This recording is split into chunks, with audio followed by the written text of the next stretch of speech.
एक बार एक छोटी सी बच्ची हाथ में मिट्टी की गुल्लक लेकर के भागती हुई एक दवाइयों की दुकान पर गई।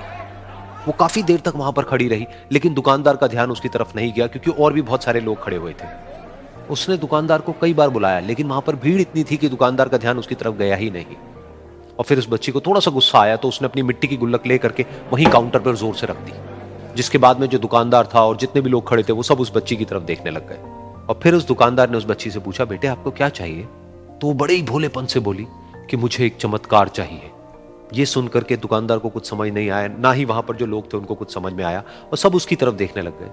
फिर दुकानदार ने बोला, बेटे चमत्कार तो यहां पर नहीं मिलता है।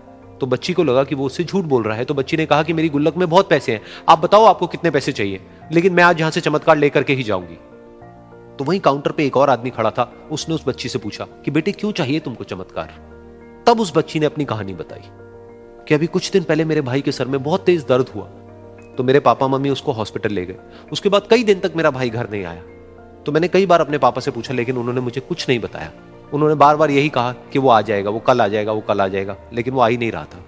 तो मैंने देखा कि मम्मी रो रही है, और पापा मम्मी को कह रहे थे कि उसकी दवाइयों के लिए और उसके इलाज के लिए जितने पैसे चाहिए उतने मेरे पास में नहीं है, अब उसको कोई चमत्कार ही बचा सकता है। तब मुझे लगा कि अगर मेरे पापा के पास में इतने पैसे नहीं भी हैं तो क्या हुआ, मेरे पास में तो है। तो मैंने जितने भी पैसे जोड़ रखे हैं वो सारे लेकर के मैं इस दवाई की दुकान पर आई। फिर उस आदमी ने उस बच्ची से पूछा, कितने पैसे हैं तुम्हारे पास में? ये सुनते ही उस बच्ची ने अपनी गुल्लक उठाई, जमीन पर फेंकी और तोड़ दी, और पैसे गिनने लग गई।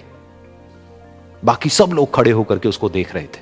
थोड़ी देर बाद उसने सारे पैसे अपने हाथ में इकट्ठे किए और बोली, मेरे पास में पूरे 19 रुपए हैं। वो जो आदमी वहां पर खड़ा था वो थोड़ा सा मुस्कुराया और बोला कि अरे तुम्हारे पास में तो पूरे पैसे हैं, इतने का ही तो आता है चमत्कार। ये सुनकर के वो बच्ची बहुत खुश हो गई और बोली कि चलो मैं आपको अपने पापा से मिलवाती हूं। बाद में पता लगा कि वो आदमी कोई आम आदमी नहीं था, बल्कि एक बहुत बड़ा न्यूरोसर्जन था, और उसने सिर्फ 19 रुपए में उसके भाई की सर्जरी करी, और कुछ ही दिन बाद वो ठीक होकर के घर वापस आ गया। फिर कुछ दिन बाद वो बच्ची, उसका भाई, उसके पापा, उसकी मम्मी, चारों एक साथ बैठे हुए थे और बात कर रहे थे। तो उसकी मम्मी ने उसके पापा से पूछा कि अब तो बता दो ये चमत्कार आपने किया कैसे?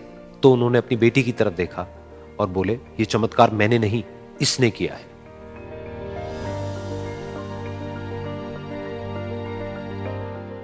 तो यहां पर एक बहुत बड़ी बात है जो हम उस छोटी सी बच्ची से सीख सकते हैं कि जिंदगी में कभी कभी ऐसा होता है कि हमको कोई रास्ता नजर नहीं आ रहा होता है और हम लोग हिम्मत हार जाते हैं। तब हमारे अंदर एक बच्चा होता है जो कोशिश करने से कभी भी पीछे नहीं हटता है। वो हार मानने को तैयार नहीं होता है क्योंकि उसको ना शब्द समझ नहीं आता है। वो बच्चा जिसके लिए कुछ भी नामुमकिन नहीं है, क्योंकि वो हर हाल में कोशिश करता ही रहता है।